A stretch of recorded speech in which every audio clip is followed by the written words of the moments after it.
Hey everyone, so we're going to take a look at a long overdue pedal that I've had. It's the Digitech Whammy pedal, and I believe this is the version 4 that I have, which is kind of notorious for being a little quirky there. Maybe not the best of the versions, but it's kind of interesting what it's got. I can't really compare it to the other versions. I think it's more about the layout that we have here on the side, which is really what I'm going to be discussing. So I'm using my Fender Telecaster plugged straight into the Digitech Whammy, and then coming straight out the wet output going into the HX Stomp, and eventually I'm gonna switch it into both outputs to try a stereo thing out. But let's go ahead and dig into some of the effects settings first. So probably the most common thing that people are going to use this for is the whammy settings. So that's where you are completely dry whenever the pedal is back, and then it's fully affected whenever it's forward.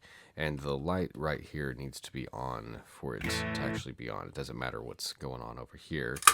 That's just what it is whenever you turn it on. So obviously you have it back, you're at your normal note, that's an A. That's one octave up from there. And you can hear it kind of has that sweep in between there. So you could use this for stuff like, let's say Seven Nation Army, you're doing the guitar solo.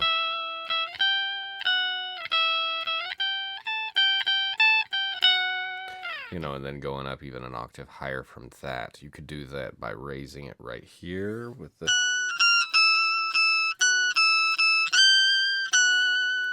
kind of like that. You can also use the 2 octave up for kind of the Rage Against the Machine kind of...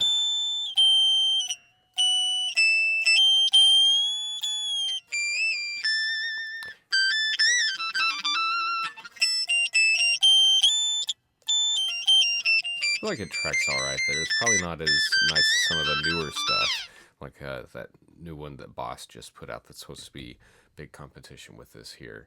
Yeah, the 2 octave up note is cool, 1 octave up. Let's try an octave down. So this would be, again, let's talk about Seven Nation Army. If you could just play the regular riff, the...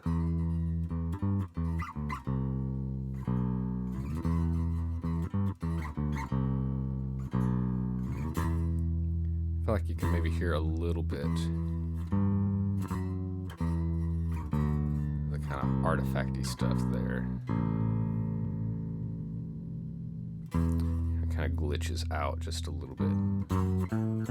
I think it's even worse on the 2 octave there.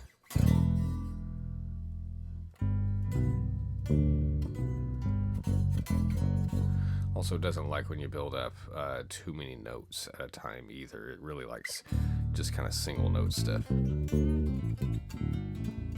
The dive bomb is an interesting one to have there. It's essentially 3 octaves down, but on a Telecaster I don't have a whammy bar, so this would allow me to be able to do like, kind of like dive down and back up there. You also have this drop tune one, which is kind of interesting. So that's just going to take you from your standard tune down a half step. So that's a much milder, dive bomb that you could use there too. And also good for just being able to drop you down from E to E flat or E flat to D or something like that there. So again, that's probably the most common used stuff. The big mystery stuff that I feel like is harder for people to grasp is the harmony stuff on the side, because you have 2 functions there. You've got a pedal back, or I guess toe up and toe down, we'll call it. So toe up, toe down. For each of these, toe up is going to be the left setting, and then in the red, which is probably kind of hard to see, and then the gray is going to be the toe down stuff. So you have 2 harmonies that you get from each of these. The whammy, it's just affecting the whole note, that you're sending into it. This one is sending you a dry note and an affected note. So and the other thing, some of these are a lot more useful than others. And I'll kind of talk about that too. Like the seconds and thirds, I don't find that one to be very useful. Thirds and fourths, not really that much either. 4th and 5th is okay. 5th and 6th is okay. Don't like 5th and 7th. Some of the octave down, or the down ones, like 4th and 3rd, I'm not a fan of. fifth and fourth down. It's not that big of a deal. It is all right, I guess. Let's see, second and third. So that's a major third versus just a major second.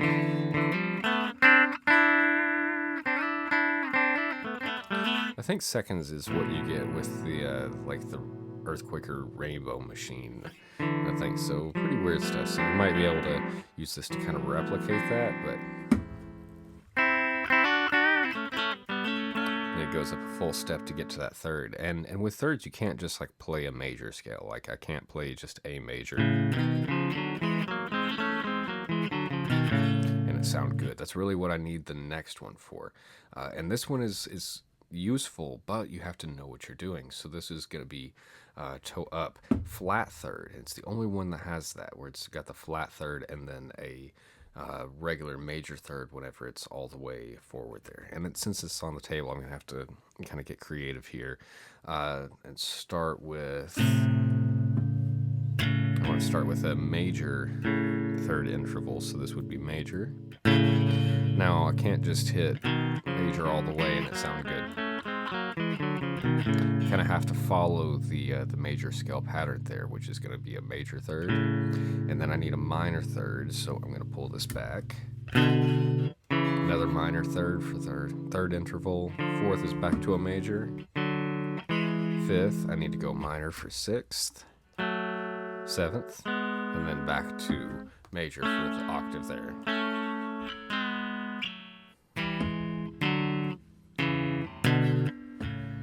So easier said than done, especially whenever you're using your hands for that one. So I see the purpose of it, but yeah, thirds and fourths. The fourth is cool, so why not just use the fourth and fifth option? So we have perfect fourth right here.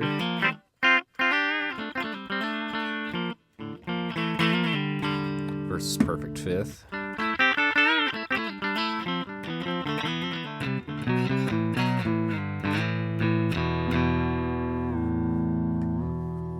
So the reason the fourth and the fifth probably work a bit better is because with those perfect intervals there, you can jump 12 times in a row. You're going to hit every single note and wind up right back where you are. So it's a very friendly interval to not have like weird things jump out like when we were doing the thirds. Fifth and sixth, obviously the fifth is good, but sixth can be kind of hit or miss. Same thing with the fifth and the seventh up.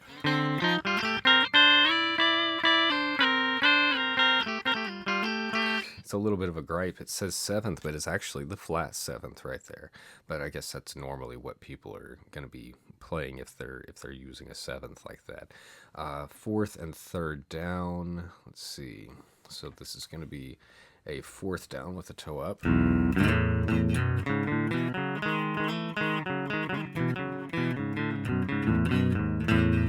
again, that kind of works, but when you put the toe down to the thirds,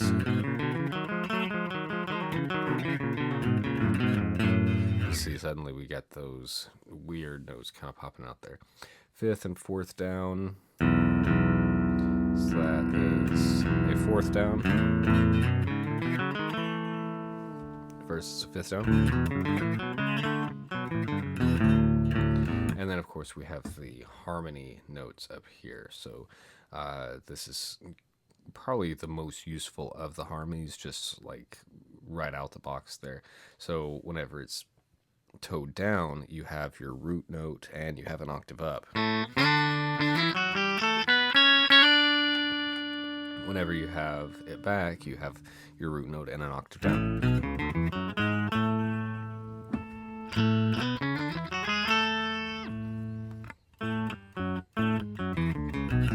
And of course, that's just one octave, not two octaves. I mean, it's a 2-octave sweep going from here, then past your root note and back there. The last thing that we have here is the D-tune stuff, which we have a shallow. It's really kind of like a chorus. It's really nice too. You don't have a lot of control other than the amount you're dialing in with the foot pedal here. And you see it's very subtle with that, and then we have deep. A bit more. So it's pretty cool. You do have MIDI with this one, which the MIDI jack is right here on the side of it, and it's only MIDI in. Yeah, just MIDI in right there. So this can receive messages. I think all it can do, I've not really messed around with it, but I believe it can change which harmony or whammy or detune setting you're on. But I don't think that it actually affects the position of the pedal right there, which would be a nice thing to be able to control externally, especially since mine is kind of sticky and doesn't want to move the easiest. It used to really like squeak. It was super annoying.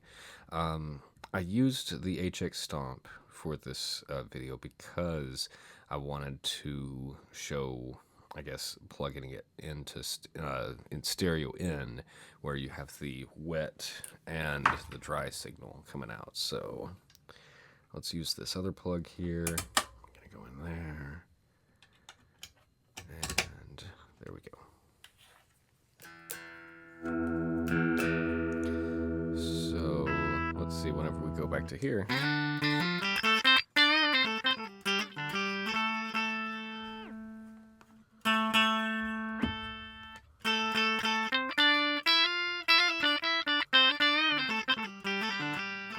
I feel like I can hear the root note through there a bit more. Let's see if we go up.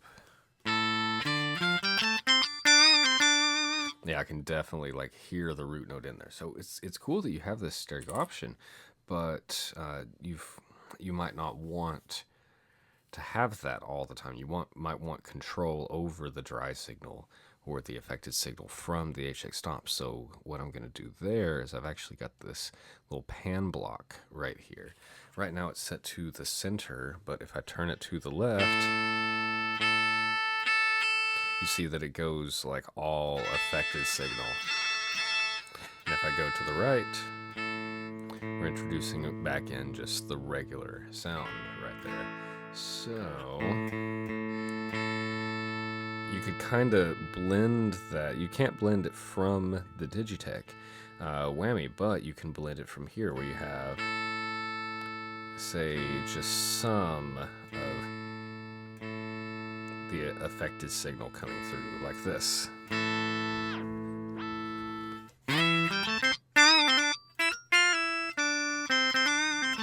of course, let me go to a drive signal here. Let's see, I want to adjust the volume on that. Pull my master down just a little bit. Sorry about that. Channel volume.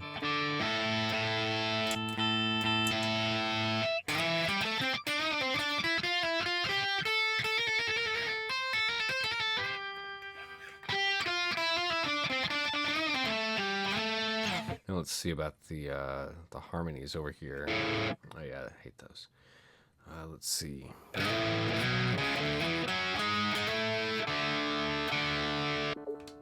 Oops. Let's see. That wasn't good.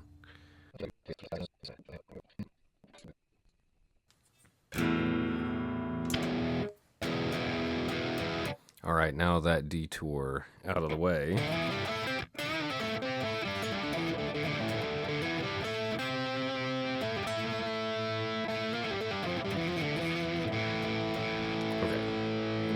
Back to what I was trying to do. With the pan, we can have it all dry signal.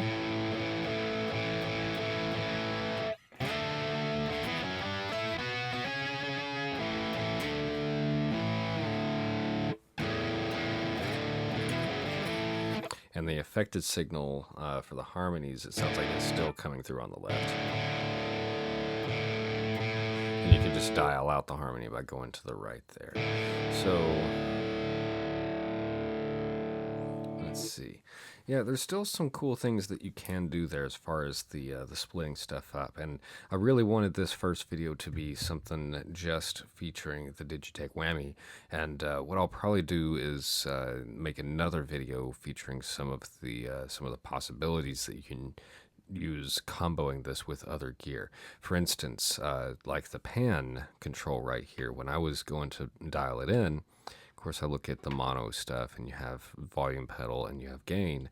But when you look at the stereo stuff, you have volume pedal, gain, pan, stereo width, and stereo imager, which do some really cool stuff with uh, how this is plugged in and what you can do with the routing stuff and sounds with that. So I'm gonna go ahead and wrap this video up for today. I think we've covered a lot of just the basics with this pedal here, and like I said, I want to do a little bit more exploring with it. But it's a fun pedal. I know that it's kind of outdated, especially with some of the new products that have been coming out with lower latency and similar features. You're not stuck with the harmonies that it's trying to give you there too. So yeah, a lot of cool stuff to talk about there. Thank you guys so much, and I look forward to seeing you in another video soon.